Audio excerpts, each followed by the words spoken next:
سلام نعاكم يخونا بملأ كورنات عالم كينكم عليته وحبريتات تدقل زينات كتات لفتوات تعزبتي نقدام عسران شوعة سنة كليتش عناصر شمونتن عامة مرات زوادنا يا ما زيناتات حزنا غريبنا لنا سرنا مكتالكم بمعدام بقطتنا بزرزر زينا كنس قركم أب تجري إنترنت كعزو مخانو تجلسون وحات نتابع تجري تفصم زول جفان محبا عزو إنترنت كوجي مخانو تحبير لون من قصة إيرترا دما أتي سقم تكوسد كمز عززن كمز دقفن تجلسون أب كل تجري هبزق 4 معلتات مسمار إنترنت ملو بملك عزو مخانو زي جالسو مشترا وحبريتات كاب تجرين كاب إيرترا نيوز لون أتينا نيتورك عزو أب تجري نقدر زخير زلون أي مناسي بقد تنابوج ناي مقفافة سقمتي بفيديو فوتو ناب عالم لخا محبرسب كيبت احنا محبا زي عالم مقانو تقليزون من قستي ايرتراون نزي بحوحاتك وسد حاسب زلونا انترنت معصاو سقمتي بوليتيكا ودقفي وكم زلو تفليت لنا كابز تفلالي بوليتيكا وين من جتات زوج حبريتات كم زردو ابا ملا كل التجراي ناي انترنت ركبات بغلط في نخ قارت وشت او تزازت محلالي فلون زي سقمت زي تجراي ملو بملا حرك ثابت وصن زخان يخون تقاومو زسمع وي ابل عليه تسرعات زلع الحيلي صقعو متحازز علمايو ازي ناي نيتوركن انترنتن مقراص قند دفئيت اب تግራይ ካብ ዝ ሓለፉ ሰሙናት ጀሚሩ ኣዝዩ ተጠናኺሩ ዘሎ ናይ መናእሰይ ህፃናትን ስድራ ቤት ሓለፍትን ብሓይሊ ዝግበር ዘሎ ግፋ ሚስጥሩን ምሕላው ምዃኑ ተሓቢሩ እቲ ገዛ ጉጅለ እዚ ናይ ኣዴታትን መናእሰይን ኣውያት ኾነ ኣብ ጎደናታት መቐለ ዝረአ ዘሎ ህዝባዊ ተቃውሞ ፎቶታትን ቪድዮታትን ብማሕበራዊ መራኸቢታት ኣቢሉ ናብ ዓለም ለኸ ማሕበረሰብን ትካላት ሰብኣዊ መሰላትን ንኸይበፅሕ ከቢድ ናይ ሓበሬታ ዕፅዋ ክፈጥር ወሲኑ ኣሎ መንግስቲ ኤርትራ እውን ነዚ ብወገን ሕወሓት ክትግበር ተሓሲቡ ዘሎ ናይ ኢንተርኔት ዕፅዋ ስጉምቲ ከም ዝኣዘዘን ከም ዝደገፈን ተገሊጹ ውድብ ሕወሓት ዘመሓድሮም ትካላት ኣብ ትግራይ ዝተገበረ ግፋ ከም ዘላ በዝሕድሉ ዘለው እዋን ውድብ ሕቡራት ሃገራት ብዛዕባ ትግራይ ህፁፅ ኣኼባ ክካየድ ምዃኑ ተገሊጹ ቤት ምኽሪ ጸጥታ ውድብ ሕቡራት ሃገራት ኣብቲ ኣብ ትግራይ ዝካየድ ዘሎ ወታደራዊ ግፋ ህፁፅ ኣኼባ ክካየድ ምዃኑ ተሓቢሩ ቤት ምኽሪ ጸጥታ ውድብ ሕቡራት ሃገራት ኣብ ክልል ትግራይ ይካየድ ዘሎን ብዕጥዋት ሕወሓት ዝግበር ዘሎ ናይ ግዴታ ወታደራዊ ምልመላን ዓፈናን ዙርያ ንምዝታይ ቆፀረ ሒዙ ከም ዘሎ ተገሊጹ እዚ ስጉምቲ እዚ ከቢድ ጥሕሰት ሰብኣዊ መሰላት ዘስዕብን ኣብ ልዕሊ ውዕሊ ሰላም ፕሪቶርያ ጽላሎት ዘንብረን ብምዃኑ ኣባላት እቲ ቤት ምኽሪ ፍሉይ ዕፁ ኣኼባ ንኽገብርሉ ጸቕጥታት ይገብረለው ካብዚ ቀረባ ግዜ ንድሓር ኣብ ዝተፈላለዩ ከባቢታት ትግራይ መናእሰይ ብሓይሊ ናብ ወታደራዊ መመልመሊ ማእኸላት ናይ ምግዓዝ ተግባር ብሰፊሕ ፍጸም ከም ዘሎ ዝገልጹ ፀብፀባትን ጥራዕናትን ብተኸታታሊ ክስምዑ መፅንሖም ይፍለጥ እዚ ብሓይሊ ዝግበር ግፋ ንናይ ዜጋታት ምንቅስቓስን ናይ ምምራፅ መሰልን ዝግህስ ሰፊሕ ናይ ሰብኣዊ መሰል ጥሕሰት ምዃኑ ተገሊጹ ኣሎ እዚ ብሓይሊ ዝግበር ግፋ ኣብቲ ክልል ከቢድ ቁጠባውን ማሕበራውን ፀገማት ይፈጥር ዘሎ ኮይኑ ብርክት ዝበሉ መናእሰይ ካብ ዝዓፈና ዜን ምሕባእ ስደት ከም እንኳን መራፂ ክወስዱ ወይ ጉደዱ ከም ዘለው ተገሊጹ ቢሮ ጉዳያት ኮሙኒኬሽን ትግራይ ብወገኑ ኣብ ከተማ መቐለ ዝተገበረ ግፋ ከም ዘይረኣየን እንትሃልዩ እውን የጻረ ከም ዘሎ ነገሊጹ ኣሎ ምስ መደባት ምስላፈ መናእሰይ ተዛሚዱ ኣብ ተግባር ካብ ድሌትን ምትእምማን ወጻኢ ዝተፈጸመ ተግባር እንትሃልዩ መንግስቲ ኣጻሪዩ ተሓታትነት ከም ዘረጋገጽ ቢሮ ጉዳያት ኮሙኒኬሽን ትግራይ ገሊጹ ኣሎ ኣብ ከተማ መቐለ ቀበሌ 05 ምስ መደብ ምስላፈ መናእሰይ ተዛሚዱ ካብ ድሌት ወጻኢ ተፈጺሙ ብዝብል ኣብ ማሕበራዊ ሚድያ ክዘዋወር ዝወዓለ ምስሊ ካብ ኣንፈት መንግስቲ ወጻኢ ኣብ ምትእምማን ድሌትን ዘይተመስረተ ተግባር ምስላፍ እንትሃልዩ ተጻሪዩ ከምዚ ዝበለ ተግባር ኣብ ዝፍጽሙ ናይ ጸጥታ ይኹን ካልኦት ናይ ምምሕዳር ኣካላት መንግስቲ ሕጋውን ምምሕዳራውን ስጉምቲ ክወስድ ይክብል እቲ ቢሮ ሓቢሩ ኣሎ ይኹን እምበር ነቲ ኣብ መላእ ትግራይ ዝግበር ዘሎ ግፋ ዝኣዘዘ እቲ ሕዚ ኣብ ስልጣን ዘሎ መንግስቲ ምዃኑ እናተፈለጠ እዚ ምምሕዳራዊ ስጉምቲ ክንወስድ ኢና ዝብል ጸብጻብ መተዓሻሸው ምዃኑ እናተገለጸ ይርከብ መንግስቲ ትግራይ ኣብ ልዕሊ ካብ መቐለ ናብ ኣዲስ ኣበባ ዝንቀሳቐሳ መኻይን እገዳ ገይሩ። ኣብዚ ቀረባ እዋን ብሕወሓት ሓዱሽ ሓላፊ ዝተመደበሉ ቢሮ መጓዓዝያ ትግራይ ኣብ ልዕሊ ህዝባዊ መጓዓዝያ እገዳ ከም ዘንበረ ተገሊጹ ኣሎ።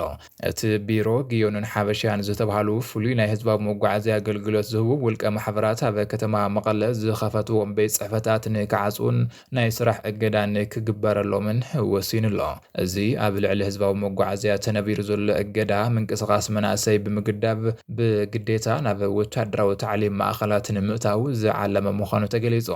ቢሮ መጓዓዝያን ትራንስፖርትን ትግራይ ማሕበራት ፍሉይ ህዝባዊ ኣገልግሎት መጓዓዝያ ሓላፍነቱ ዝተወሰነ ውልቀ ማሕበር ግዮንን ሓበሻን ኣብ ከተማ መቐለ ዝኸፈትዎም ቤት ጽሕፈታት ንኽዓጽውን ኣብ ልዕሊኦም ድማ ጽኑዕ ናይ ስራሕ እገዳን ከንብርን ወግዓዊ ውሳነ መሓላሊፉ ኣሎ። እዚ ኣብ ልዕሊ እቶም ህዝባዊ መጓዓዝያ ትካላት ተነቢሩ ዘሎ እገዳ ስራሕ ምስቲ ኣብዚ እዋን ኣብቲ ክልል ዘለዎ ናይ መናእሰይ ኩነታትን ወታደራዊ ምልመላን ዘተኣሳሰር እዩ። እቲ ውሳነ መናእሰይ ካብ ከተማ መቐለ ኮነ ካብቲ ክልል ናብ ዝተፈላለዩ ከባቢታት ኢትዮጵያ ንኸይወፁ ናይ ምጉዓዝ ምንቅስቓሶም ሙሉእ ብምሉእ ብምግዳብ ብግዴታ ናብ ወታደራዊ ታዕሊምን ማሰልጠኛ ማእኸላትን ንምእታው ተባሂሉ ዝተወሰደ ስትራቴጂካዊ ስጉምቲ ምዃኑ እቲ ዝወፅእ ሓበሬታ ይነጽር። ኮሚሽን ፖሊስ ትግራይ እውን ብሰንኪ ጸላእቲ ዝበሎም አካላት ትግራይ ራሕሪሖም ንዝወፁ ዘለዉ መናእሰይ ንምግዳብ ሓድሽ መምርሒ ተግባራዊ ከም ዝገብር ኣብዚ ሰሙን ምግላጹ ዝዝከር እዩ።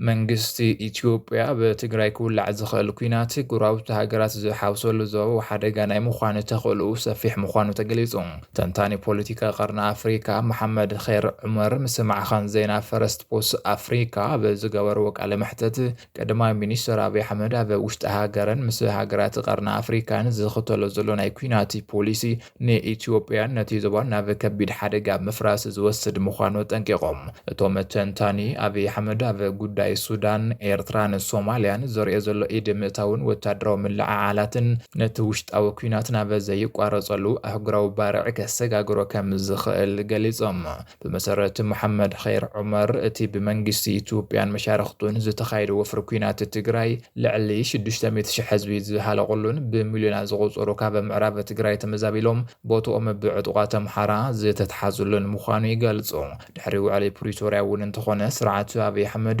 ትግራይ ሓዝውን ይበድላ ከም ዘሎ ብምጥቃስ ኣብ ትግራይ ጥረ ገንዘብ ከይህሉ ምግባር ባጀትን መሃያን ምኽላእ ኣፋውስን ነዳድን ከይኣቱ ምዕጻው ሰብኣዊ ሓገዛትን ከይባጽሑ ምዕንቃጽ ዝብሉ ተግባራት ይፍጽም ከም ዘሎ ገሊጾም። ትግራይ ካብቲ ዝበፅሓ ክትሓወይ ካለትን ዝበሉቶም ተንታኒ እዞም ኩሎም ዕፅዋታት ድማ ሓዝውን መንግስቲ ንትግራይ ንምውቃዕ ይዳሎ ምህላው ዘመላኽቱ ምልክታት እዮም ክብሉ ሓቢሮም። እቶም ተንታኒ ከም ዝሓበርዎ ኣብ ትግራይ ዝለዓለ ኩናት ዓርሳ ንምክልኻል ብትገብሮ ግጥም ጥራሕ ደው ዝብል ዘይኮነስ ዘባው መልክዕ ክሕዝ ከም ዝኽእል እየጠንቅቑ። ኣብይ ኣሕመድ ንሰራዊት ቁልጥፍ ደገፍ RSF ሱዳን ኣጽዋርን ስልጠናን ብምሃብ ሓዊቲ ሃገር እናስታወረ ብምምፁ ኣብ ትግራይ ዝህሉ ኩናት ሱዳን ክትሕወሶም ምዃኑ ይግምቱ። ብሰንኪ ቀይሕ ባሕሪ ኣብ ልዕሊ ኤርትራ ዘነጻጸረ ወታደራዊ ጽልእት ሓዋዊስዎ ኤርትራ ካብ ዘለዋ ናይ ወራር ስጋኣት ተበጊሳ ናይቲ ኩናት ኣካል ክትከውን ከም ትኽእል እቶም ተንታኒ ይሕብሩ። መወልቲ ኩናት ብምዃን ኣብ ሱዳንን ኢትዮጵያን ኣሰላልፈን ዘነጸራ ስዑዲ ዓረብን ሕቡራት ኤምራት ዓረብን ብማዕዶ ኮይነን ክዕዘባ ስለ ዘይሕሰብ ሃገራት ቀይሕ ባሕሪ እውን በቲ ጽልዋ ክሕወሳ ምዃነን ተሓቢሩ። ኢትዮጵያ ምስ ሶማሊላንድ ዝፈጠረቶ ውጥረት ኣፍደገ ባሕሪ ንሶማልያ ቄም ከም ዝሃባ ብምዝኽኻር ሶማሊላንድ ንእስራኤል ወታደራዊ ማዓስከር ምሃባን ጅቡቲ ናይ ብዙሓት ሃገራት ወታደራዊ ናቁጣ ምዃናን ተደሚርዎ እቲ ዞባ ናብ ዘየቋረጸሉ ባርዕ ሓዊ ከምርሕ ከም ዝኽእል እቶም ተንታኒ ኣረድዮም። እዚ ክኸውን ዝኽእል ግን ኣብ ትግራይ ብዝውላዕ ኩናትን ኣብ መንጎ ፌደራል መንግስትን ሕወሓትን ዝስለፉ ሓይልታት ዘለዎም ኣሰላልፋን ምዃኑ ገሊጾም። ኣብ ሱዳን አል ዑበይድ ግሰት ሰው ምስላት ይቕጽል ከም ዘሎ ተገሊጾም ኣብ ሱዳን አል ዑበይድ ተወሳኺ ሰዋብ ግሰት ይፍጸም ከም ዘለዎ ላዕለዋይ ኮሚሽነር ሰብኣዊ መሰላት ሕቡራት ሃገራት ኣብ ዝሃቦ መግለጺ ኣመልኪቱ ኣሎ። ኣብቲ ከባቢ ዝተፈላለዩ ግፍዕታት ይፍጸሙ ከም ዘለው ዝገለጸ ኮሚሽነር ሰብኣዊ መሰላት ሕቡራት ሃገራት ማሕበረሰብ ዓለም ህጹጽ ስጉምቲ ክወስዱ ከም ዝጸውዑ ጸብጻብ ሬይቶ ሩስ ይሕበር። ብሰንኪ እቲ ኩናት ህዝቢ እቲ ከባቢ ን18 ኣዋርሕ ኣብ ከቢድ ከበባ ከም ዝርከብን ኣብቲ ከባቢ ሕጽረት ጽሩይ ዝስተ ማይን ቀረበ መሰረታዊ ነገራትን ኣጋጢሙ ከም ዘሎ እቲ ላዕለዋይ ኮሚሽነር ኣረዲኡ። ቅትለት ጭውያ ጾታዊ ዓመፅን ካልኦት ገበናትን ኣብቲ ከባቢ ይፍጸም ከም ዘሎ ዘመልከተ እቲ ላዕለዋይ ኮሚሽነር በዚ ከዓ ህጹጽ ስጉምቲ እንተዘይተወሲዱ እቲ ዝፍጸም ግፍዒ ናብ ዝኸፍአ ደረጃ ክብል ከም ዝኽእል ኣገንዚቡ። ኣብ ቅርባ መዓልትታት ጥራሕ 45 ሰባት ብግፍዒ ከም ዝተቐተሉ ዝሓበረ እቲ ኮሚሽነር እቲ ሰብኣዊ ግህሰት ሕዚ እውን ይቐጽል ከም ዘሎ ኣረዲኡ። እቲ ገበናት ኣንጻር ሰብኣውነት ብዕጡቓት ሓይልታት ቁልጡፍ ደገፍ ከም ዝተፈጸመ ዝተፈላለዩ መረዳእታታት ብምጥቃስ እቲ ኮሚሽነር ኣረዲኡ ኣሎ። እቲ ጉጅለ ዕጡቕ ካብ ተግባራቱ ክቁጠብ ብምትሓስሳብ ማሕበረሰብ ዓለም ግቡእ ክፍጽም እውን ጸዊዑ። አል ዑበይድ ርእሰ ከተማ ግዝኣት ሰሜን ኮርዶፋን ኮይና ኣብ ቀረባ እዋን ኣብ መንጎ ሰራዊት ሱዳንን ሓይልታት ቁልጡፍ ደገፍ RSFን መጠነ ሰፊሕ ኩናት ዝካየደላ ዘሎ ቦታ ምዃና ይፍለጥ። ዝኸበርኩም ተዓዘብቲ መደባትና ንሎሚ ዘዋደድናዮም ሓበሬታታት ኣብዚ ዛዚምና ኣለና። ንምክትታልኩም ነመስግን። ሰላም